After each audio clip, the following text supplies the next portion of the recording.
I saw the text while the kettle was still screaming on the stove. Don't call or don't come. It's over between us. No, love, Mom. No explanation. Just that. I set my mug down so carefully you'd think it was made of glass. My thumb hovered over the screen, my heart punching slow and hard in my chest. Then I typed 2 words. Got it. I hit send, locked the phone, and for a few long seconds just listened to the quiet of my little apartment. The fridge humming. The neighbor's TV through the wall. My own pulse in my ears. If you've ever been erased by your own family, you know that sometimes silence is louder than any scream. My name is Tina Hayes, I'm 33, a designer in Seattle, and until very recently I was the invisible backbone of the Hayes family brand. Growing up in Portland, it looked perfect from the outside. Dad owned 5 restaurants, all with the same sign in gold letters, Hayes Family Dining. Mom kept the books and the social media. My brother Jason kept the charm. And me? I kept the peace. On Christmas cards we wore matching sweaters and fake laughter. People would say, "You're so lucky, Tina, your family is so close." They never saw what happened when the camera clicked off. Dad loved saying, "Jason's got business in his blood. You've got art." He always said art like a diagnosis. At 14, Jason got a brand new mountain bike. I got a used one from a garage sale, spray-painted blue so they'd match in pictures. At 17, Jason totaled his car while texting. There was a new one in the driveway within a week. I got a parking ticket once and lost my keys for a month. You'd think I'd stop caring. I didn't. When I got into design school in Seattle, I drove home waving the acceptance letter like it was the first real thing with my name on it. Dad barely glanced at it.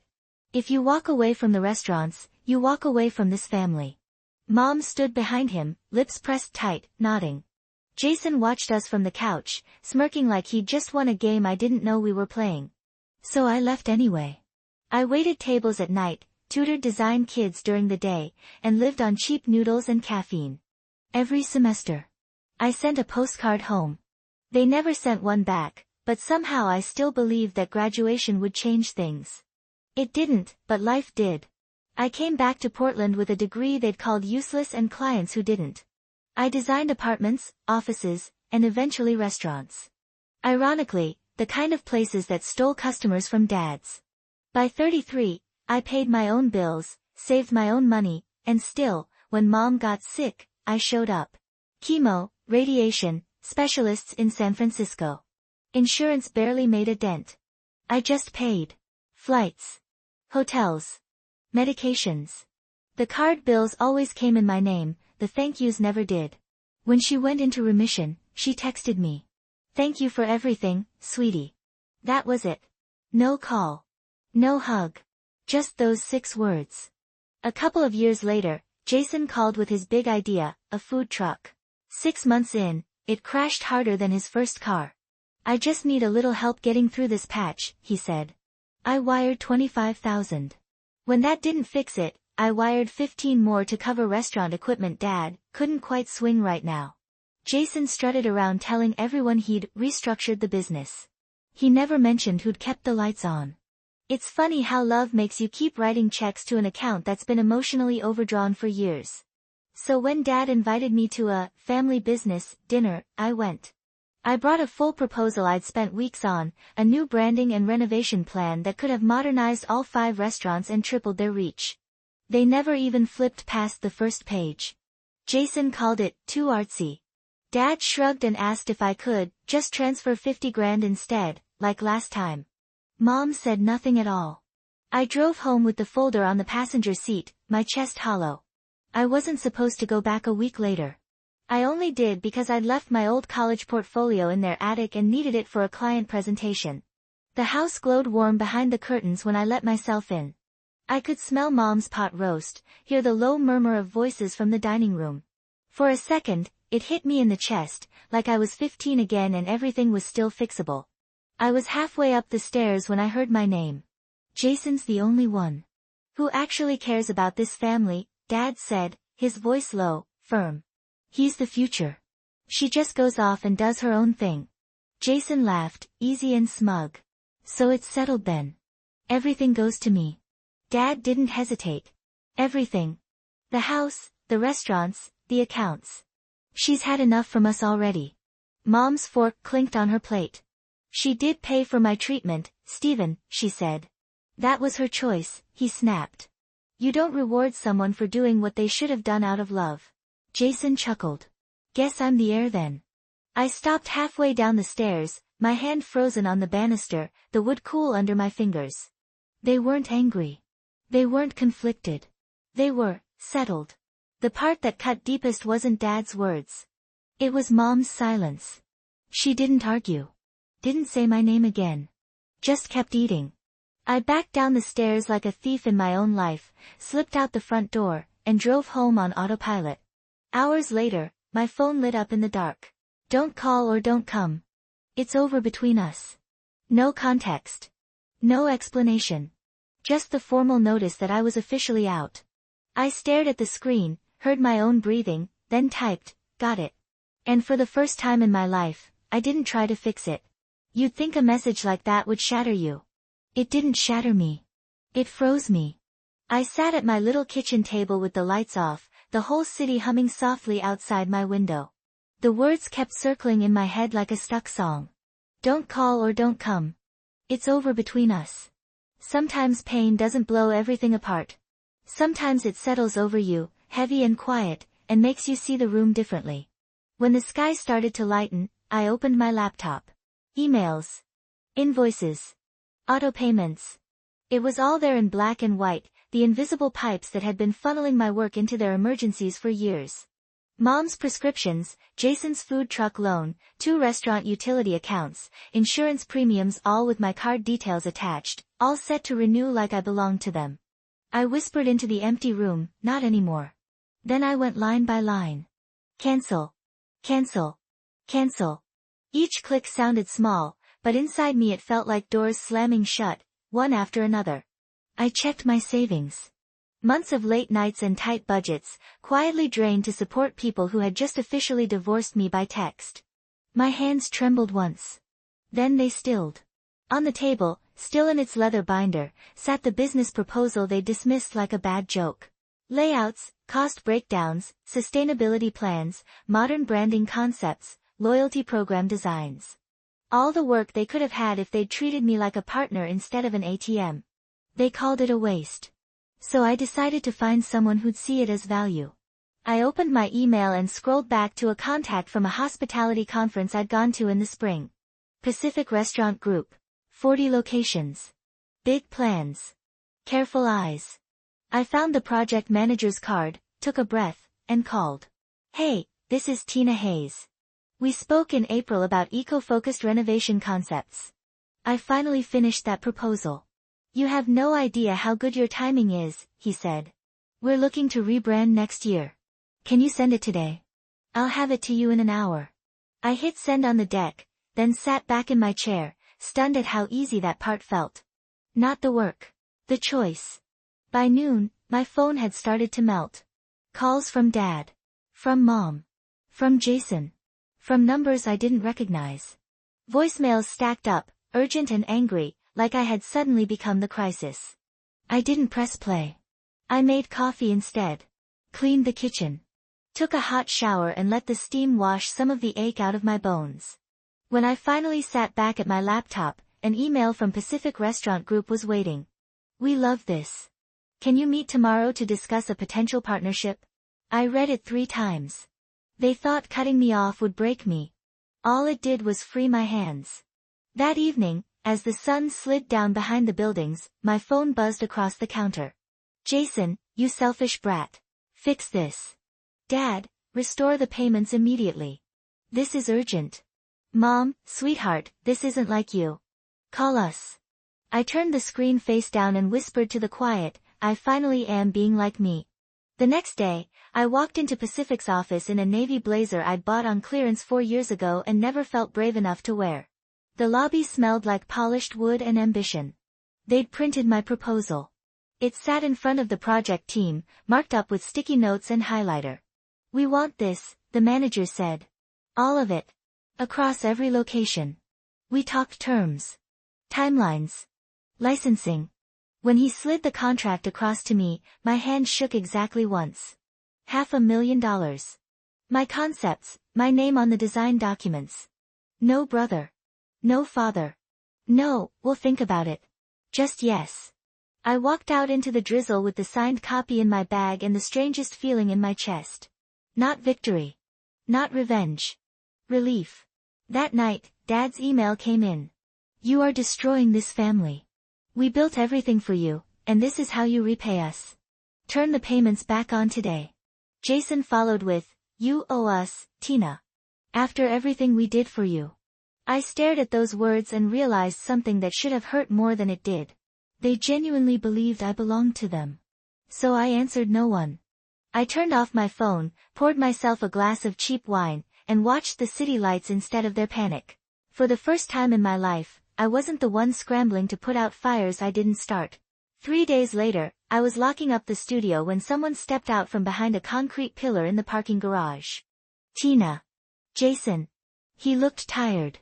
Angry. Expensive jacket, wild eyes. You've been ignoring us, he said.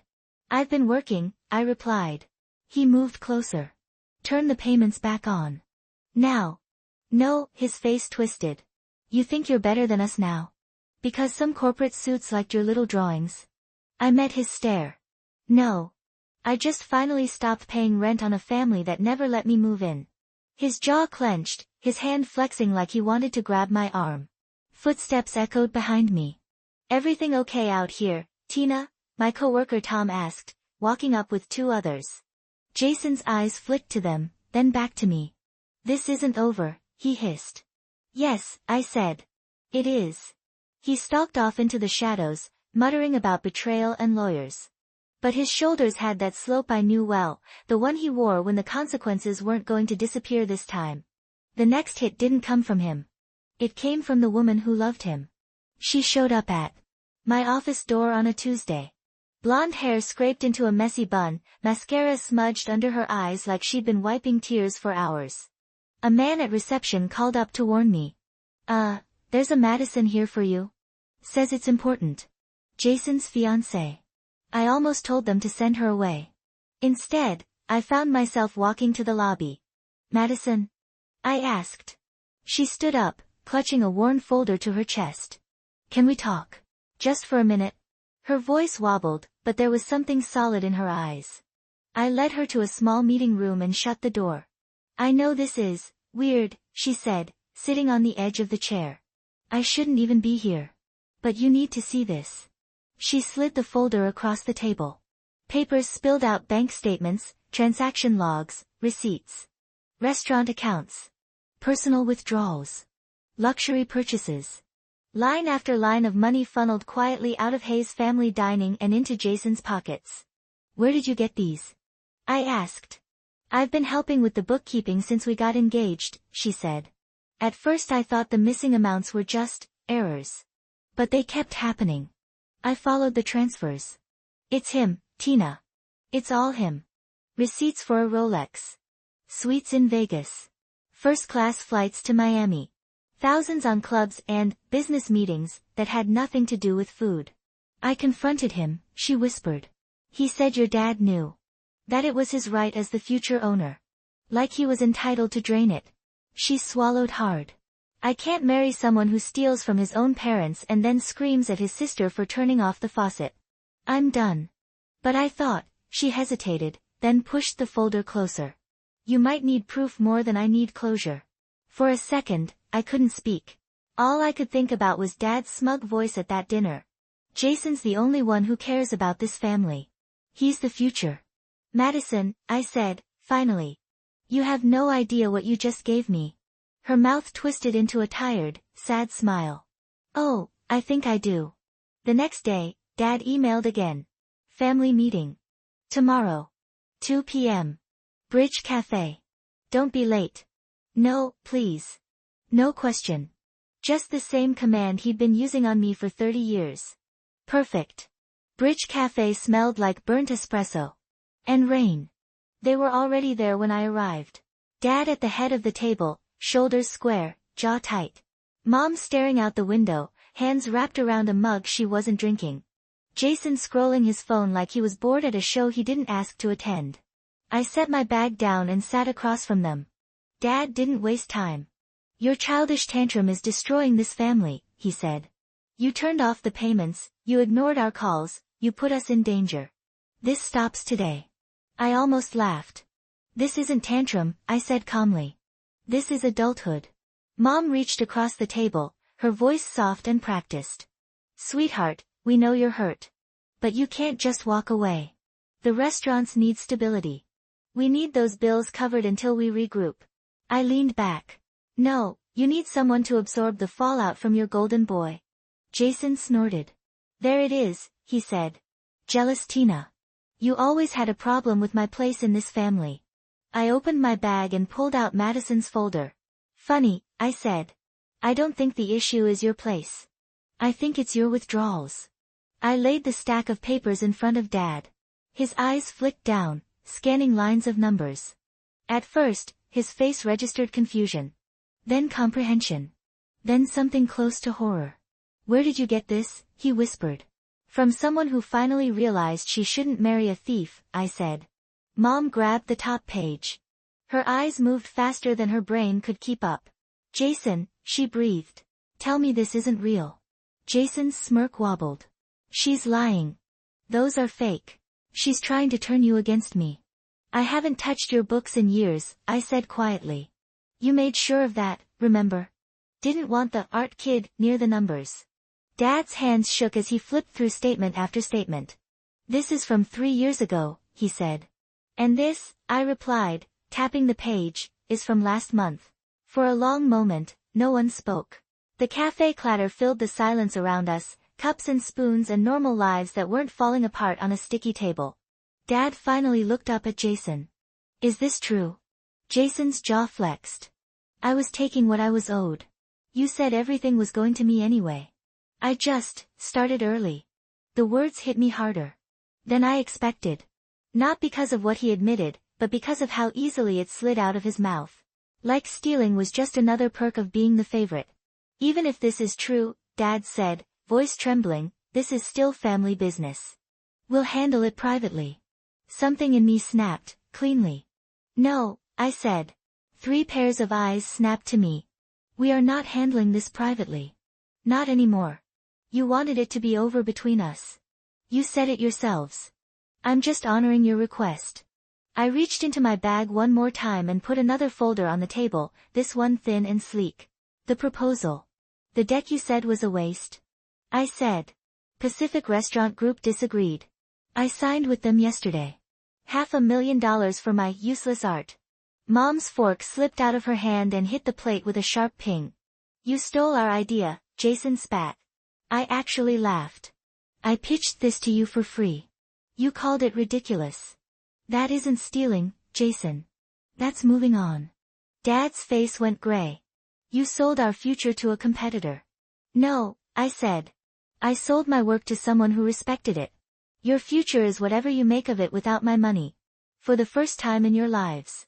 Mom's eyes filled with tears. Tina, please. You don't understand what you're doing to us.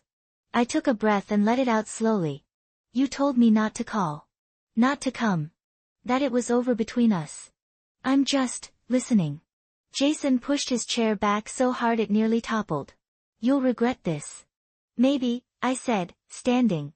But at least any regrets I have from now on will be mine. I picked up my bag, nodded once, and walked out of the cafe. Behind me, a spoon clinked, a chair scraped, and Dad's world finally started to sound the way mine had always felt. Unsteady. 6 months is a long time and no time at all. One morning you're sitting across from your family in a dingy cafe, watching their lies catch up to them. The next, your aunt is on the phone, her voice thick with nosy sympathy. They lost everything, honey, Aunt Patricia said. All 5 restaurants. Gone. Bankruptcy filings. Lawsuits. Jason's facing embezzlement charges. Your father's working at a hardware store. Your mama's folding sweaters at Macy's.